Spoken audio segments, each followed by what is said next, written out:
Assalamualaikum guys.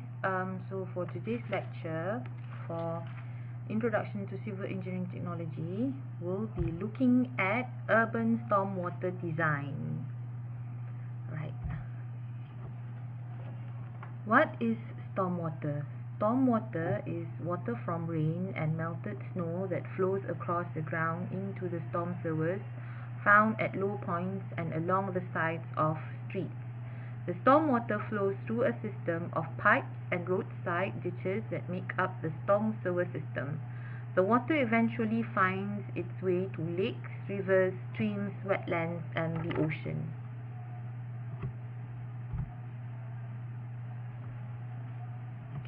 Okay, so this is a manual from 1975 manual. So this manual causes increment in the occurrence of flash floods as a result of increase in surface runoff, peak discharge, shorter flow duration, and others.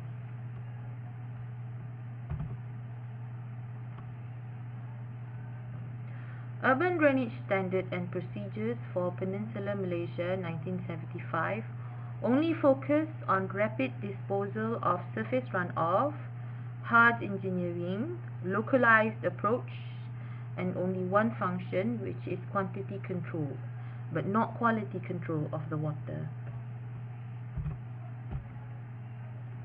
So this is an example of old method approach by normal drainage system, right? So this is a normal drainage system. So drainage system is an old method approach. Past drainage practice and issues. Due to this problem, Department of Irrigation and Drainage is taking proactive steps by introducing new urban drainage manual known as Stormwater Management Manual for Malaysia, Manual Saliran Mesra Alam or MASMA. Malaysia must comply with this new guideline which controls stormwater from the aspect of quantity and quality of runoff to achieve zero development impact contribution. This new strategy will give sustainable solution to mitigate the existing flood problems, but it also to prevent the occurrence of such problem in the new area developed. So what is MASMA? MASMA stands for the Manual Saliran Mesra Alam, MASMA, or the Urban Stormwater Management Manual. Drainage Design Guidelines published by the Jabatan Pengairan dan Saliran Malaysia, Department of Irrigation and Drainage Malaysia. MASMA is sustainable, green and environmental friendly approach to land development. Okay, so this is the transformation of the guidelines throughout 1975 to 2011. Alright.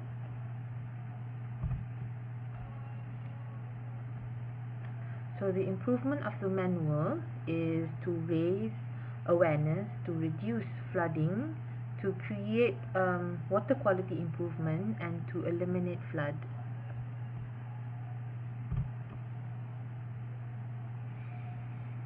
The main focus of MASMA is to manage stormwater instead of draining it away as fast as possible.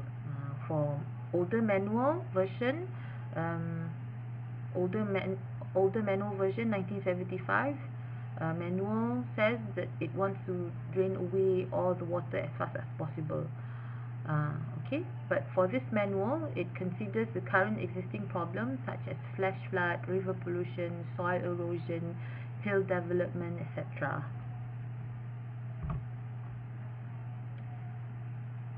So the objectives of MASMA is to control the runoff from a development site via a control at source approach as opposed to the rapid disposal approach adopted by earlier version of the manual.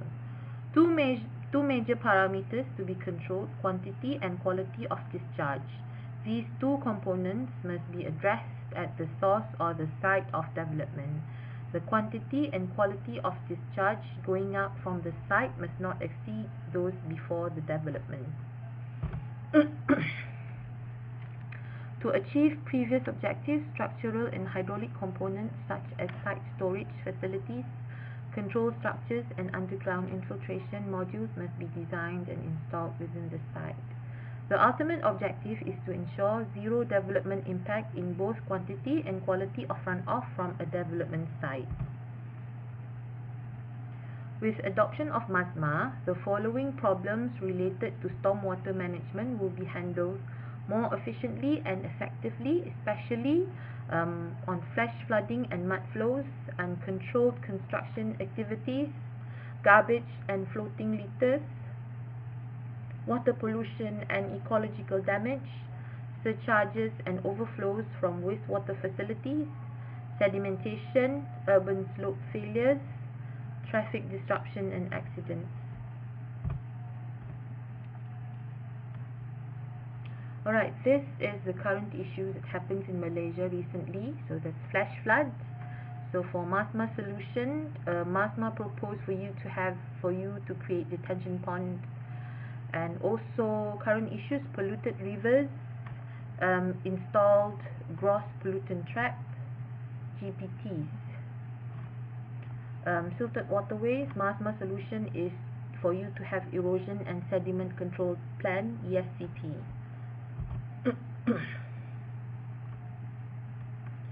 So this is another current problem. Uncontrolled earthworks causes mud or sand floods, and also silted river. So silted river means if you silted rivers, it's really turbid, so it will make your river not deep. So if your river isn't deep, when there's high precipitation, high discharge, your river will no longer handle a lot of quantity of water, so it will cause flood. So what recently happened in Lembah Klang, right? So that causes flash flood. Again, so sorry, I didn't have the time to update my slides. So this is what happened if you do not apply MASMA rigidly. You have to follow it rigidly. If you do not follow rigidly because you have cable, then you will end up having flash floods and polluted rivers and turbid river, right? So advantages of MASMA. The occurrence of flash floods are expected to decrease to minimum level. Rainwater is treated to ensure the water is of high quality before flows out to the rivers. Groundwater is stabilized by process of infiltration.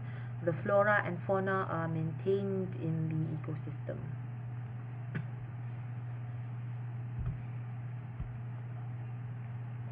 So this is the key element of MASMA. The first one is quantity control. The second one is quality control. The third one is you have to have erosion and sediment control plan. You have to have operation and maintenance at the same time, and also for it to keep the aesthetical value of the land. Okay. Quantity control, Q is the peak discharge. So before development occurs and after development occurs. So without development, the discharge, the quantity of discharge is 100 meter cube per second, right? It's compared to the discharge after development. It's 180 meter cube per second. Why is before development has less discharge compared to after development? Is actually because some precipitation, some of the rainwater, it will reach to the ground and then it will infiltrate into the soil or flow over the land surface as runoff. So some of it will infiltrate to the ground, but after the development, the rainwater couldn't infiltrate to the ground because most of the land is covered by impervious substances like pavements, so it couldn't infiltrate through, kan, because it's stone you can't penetrate through. So that's why the discharge after development is high compared to after development. Okay.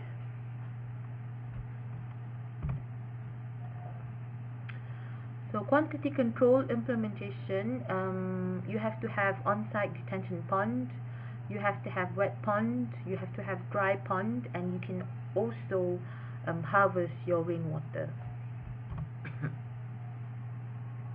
Okay. If the size is, so MASMA recommended, you have to have on-site detention pond. If the size of your development is more than 5 hectares, MASMA recommended for you to install dry ponds if the size of the development is 5 to 10 hectares, and MASMA recommended detention ponds if the size of development is more than 10 hectares. So an example of dry pond is actually right next to you. An example of dry pond is, if you can see, there's a large area. Previously your seniors always play football near A1 block, between A1 block and the girls block. Girl block is A2, is it? In the middle there's a large area. Your seniors always play football there, so that's an example of dry pond. So in Unicity, the size of the development is between 5 to 10 hectares. So MASMA recommended you have to install dry pond. Right? So that's an example of dry pond. Detention pond is like, if you're living in Shah Alam, there's loads of pond. Tasik Shah Alam, there's loads of pond there. So that's an example of detention pond. There's one in Show Rubber. If you are familiar, in Show Rubber factory, there's a detention pond there, and then it says strictly no fishing. So that's a detention pond, example of detention pond. Okay, on-site detention pond, it's not familiar in Malaysia. I don't think that we actually apply this in Malaysia. But anyways, on-site detention is a way to deal with all the water that falls on your property when it rains by setting up temporary stormwater storage that will minimize flooding from runoff. So if it's less than 5 hectares, then you can apply on-site detention pond. Okay, if your development, the size of development is 5 to 10 hectares, you can apply dry pond. Example of dry pond is near your block A1, the large area for you to play football. That is actually your dry pond. Alright, so this is a wet pond or detention pond. Alright, so you have like a spillway, you have a riser, you have an embankment, and then you have to have like a treatment before the water flows onto the pond. You have a treatment for best management practices. Alright, another example of quantity control, you can harvest your own rainwater. So we discussed it last week for rainwater harvesting. For quality control, the pollution from stormwater is termed as non-point source due to its diffusive nature. NPS pollution, non-point source pollution, is caused by rainfall moving over and through the ground. As the runoff moves, it picks up and carries away pollutants generated from various land uses. So 90% reduction target for floatables or litters, 80% reduction target for total suspended solids, 50% reduction target for total nitrogen and phosphorus.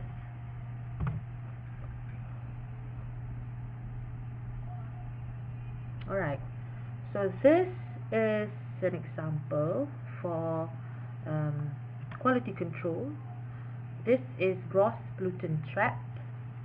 So gross pollutant trap is an engineered sediment trap designed to catch and remove litter, debris and coarse sediment from runoff. The main function of GPT is to keep coarse sediment out of ponds, protecting the vegetation and the head of the pond from smothering effects of sediment. Alright, so that's the function of CPT. And also wetlands. So wetlands, this is man-made wetlands. Example, in Taman Botanik Klang, to control the quality of water.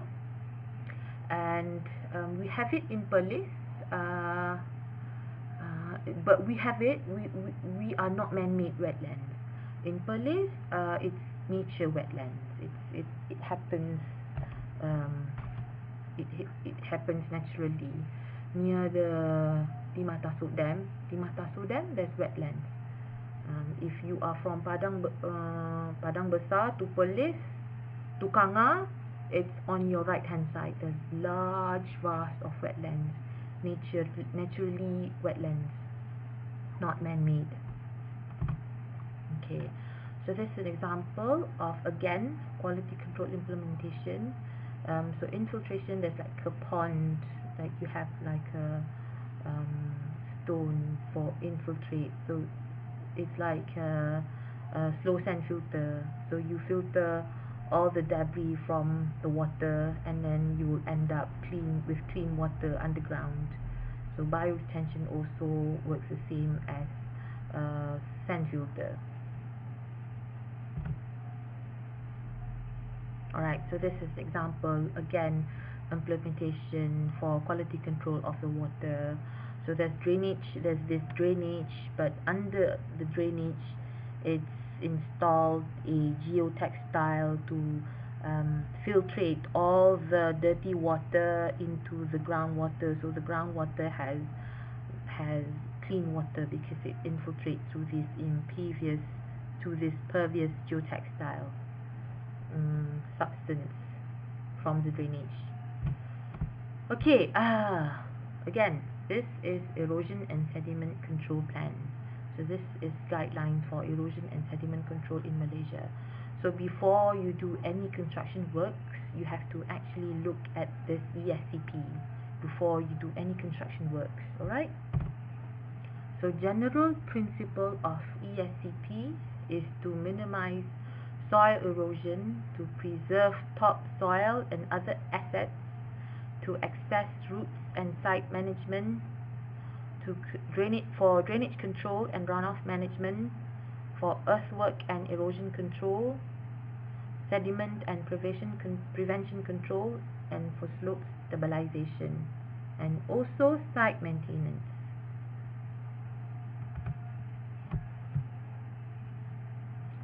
So soil erosion is the detachment, entrainment and transport of soil particles from development and construction areas by rainfall or runoff.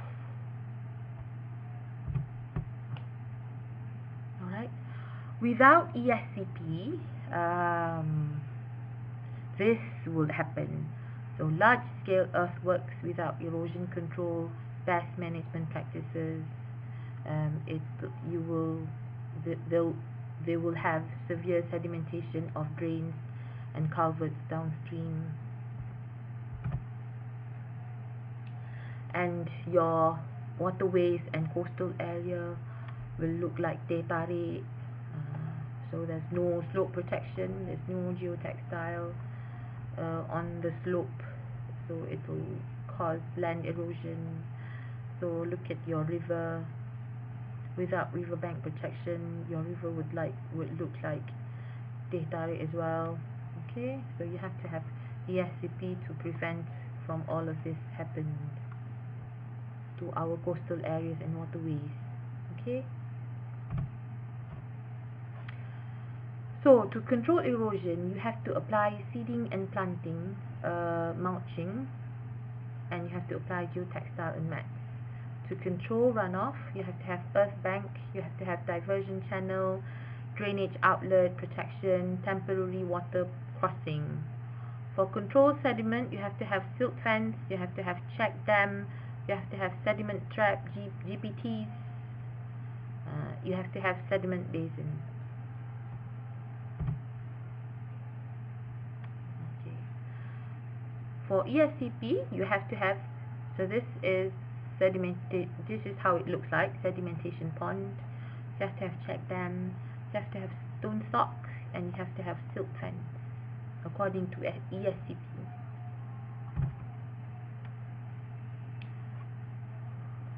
Stormwater quantity control for you to prevent flash floods.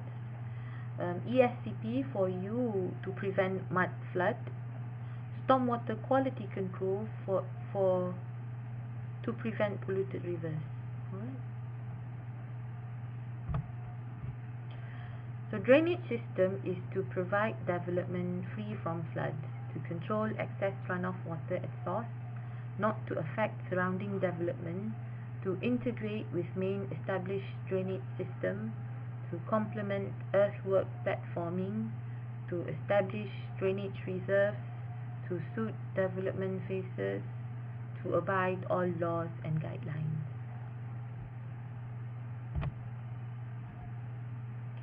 So you can actually also apply stone pad and power washer, and also cattle guards.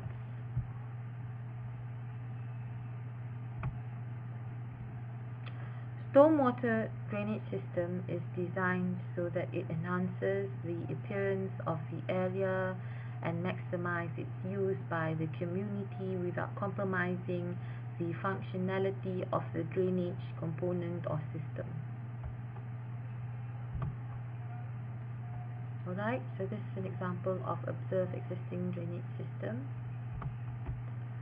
Proposed drainage system.